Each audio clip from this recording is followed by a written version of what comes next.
the arrival of Absolom, an MDMA, DXM, GHB, cocaine, mushrooms, cannabis, and alcohol trip report by Music Entity, posted to earwid.org January 17th, 2008. I've been playing music since I was 6 years old. I started with classical piano, followed by bass and guitar. Needless to say, my interest in music determined the kind of people I surrounded myself with. Since I was born in Argentina and came to the States after high school, I left a good bunch of musicians back there, good friends of mine. For a good couple of years, the myth of Absolom took shape among us, partially influenced by heavy, death metal music, and genius intellects such as Edgar Allan Poe and H.P. Lovecraft. We created the entity Absolom, a borrowed, distorted name.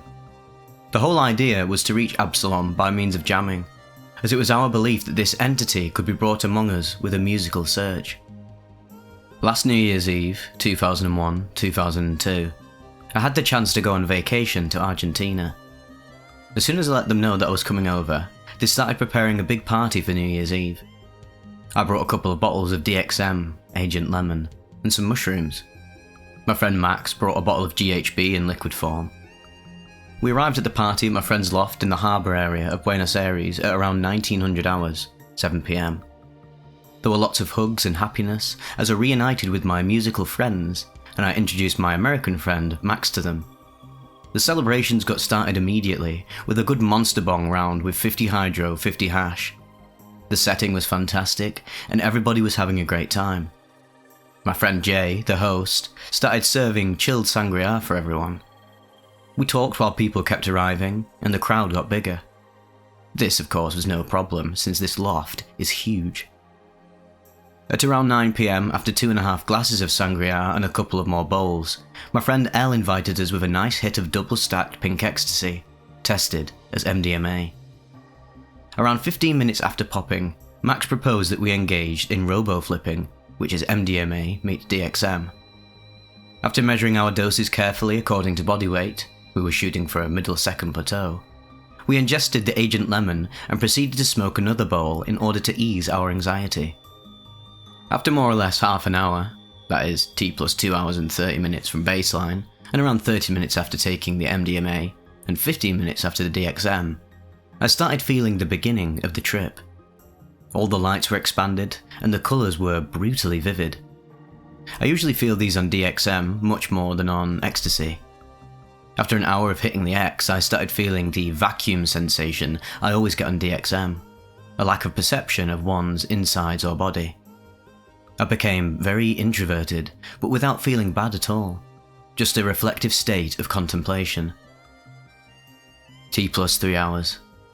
I found myself in a corner watching people interact with each other. I started feeling more connected with them, and I was glad that everybody was having a great time. Suddenly, my friend Elle came over and said that he wanted to walk, and I joined him. It was 10 PM, and the lights in the harbour were insane. Everything was slightly undulating, and my mind was at total peace. As we walked more, I felt extremely privileged to be where I was, and with the people I was with. We stared at nature for a while, and at the city skyline. In Argentina, there is always an abundance of firecrackers and fireworks during the holidays. Every time I heard one of these, I saw a cloud of ever-evolving colours that covered my field of vision and then gradually vanished. It was very powerful when these explosions followed each other consecutively. Blues followed by greens, followed by reds. You get the idea. T plus 4 hours and 30 minutes. Elle and I head back to the loft and rejoin the party. It was now 11:30 PM, and we wanted to receive the new year with the rest of the crowd. As the coming of the new year approached, I found my friend Max, who was hooking up with a beautiful blue-eyed blonde. He gave me a bottle of champagne laced with GHB and told me to be careful, and spread it around while warning everyone of its contents. He had written plus GHB with a magic marker on the label, and I recommend that firmly. The Santana live album playing in the background was making me float and move softly and gracefully. I drank about 8 ounces worth of the champagne plus GHB until the countdown started. At the count of 0, Happy New Year, everybody, a smoke machine was turned on and several coloured lights and even a strobe were put to work in conjunction with the Superman theme by John Williams. I felt as I had drifted unintentionally into another dimension. Sound became muted, opaque, as it happened to me before on DXM, very high second plateau doses or low third plateau doses, 7.5 to 8 milligrams over kilogram. I felt intense happiness, and I understood the mechanics of smoke. Forgot now, I'm sorry. T plus 6 hours. I realised the GHB has seriously interfered with the enjoyment of my robo-flipping. My vision is distorted and I'm having trouble concentrating and communicating.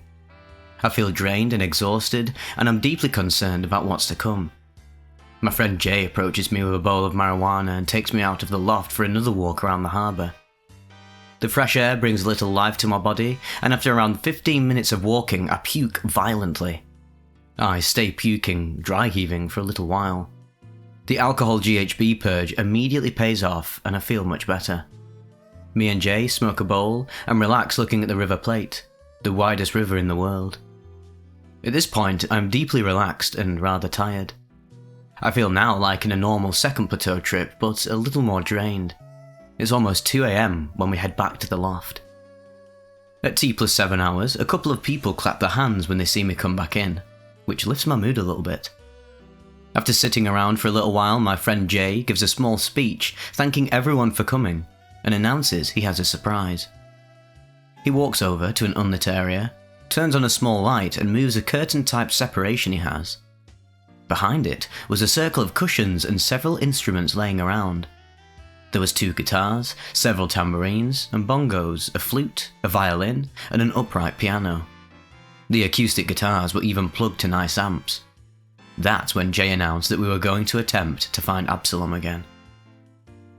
T plus 7 hours and 30 minutes. People slowly moved and sat in a circle, and there was around 30 people left. Others had crashed or left to attend other parties.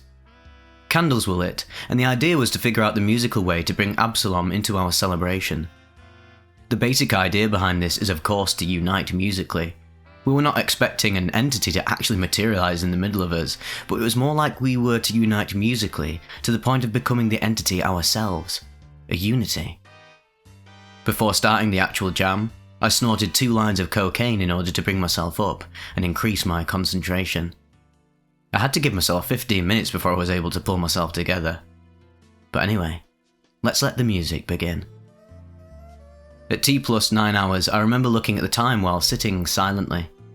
The rest of the group was indulged in a clapping, vocal, percussive moment that had no room for the piano or guitar, which are my instruments of preference. It was around 4 AM. I ate half an eighth of shrooms a very beautiful girl gave me, and smoked a 50-50 dro hash bowl to await the onset. I got really involved with the rhythmic quality of the moment, and I was still feeling the effects of the substances I had consumed earlier. There was an absolute sense of unity right now. The music we were listening to was a unity that was only possible with this group of people on this day. It was us, united, that were achieving this wonderful concentration. Somebody came in with the flute, not a metal one, but the wooden ones, and the sound was bizarre. It was as if this person, the instrument's owner as I later found out, was trying to chase after a train by using a bicycle.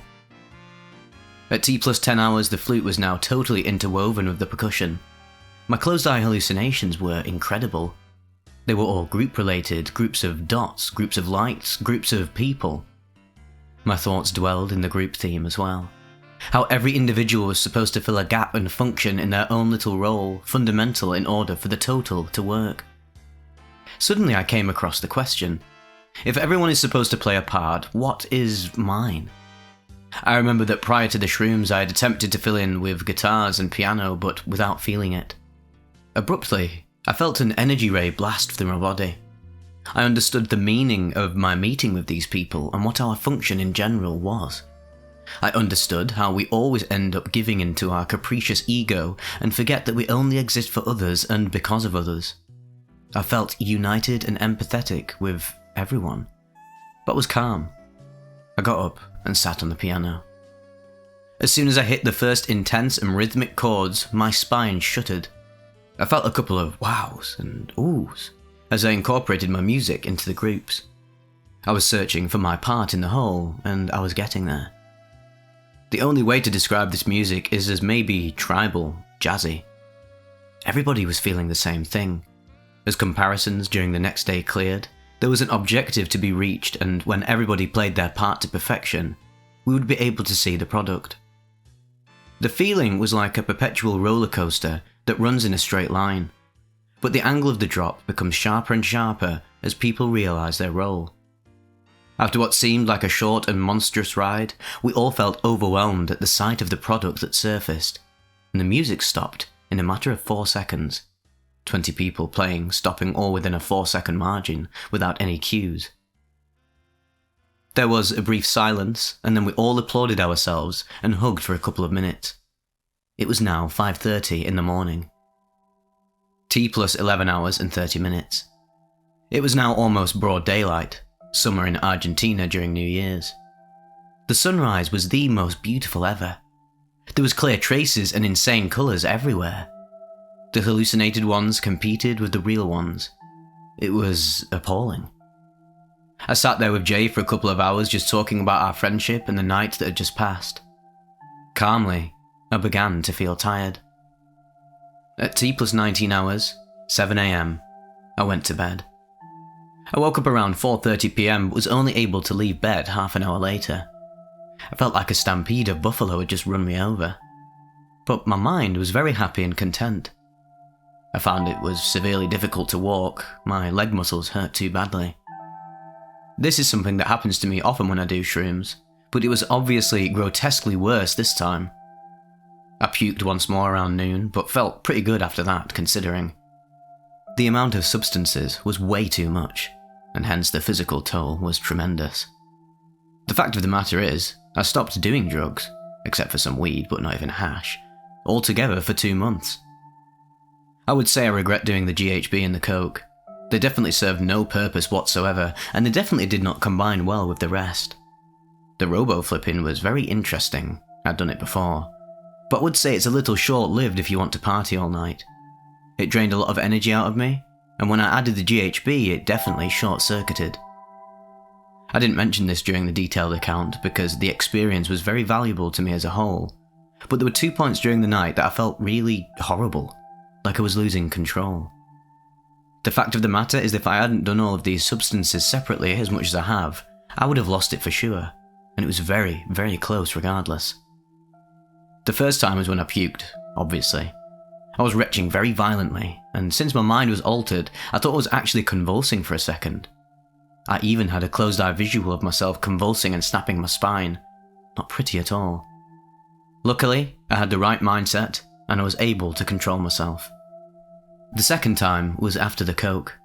I felt very dizzy, and the room was spinning, and I thought I'd maybe overdosed or inhaled something else instead, a la Pulp Fiction, although I knew this wasn't anything else at all, but the mind altering played a big part in this momentary delusion. I couldn't play the piano at all either, and I sat down on a cushion ready to puke and freak out. This time, a very gentle person talked to me softly and took care of me until I got a grip, and was able to understand what was going on. I'm grateful regardless of the short-lived effect that insufflated cocaine has, because if I had to stay like that for another 45 minutes, I would have definitely lost it. It was without a doubt an incredible experience nonetheless. I'm now much more tolerant to others, and I tend to serve others generously because I understood the meaning of our unity.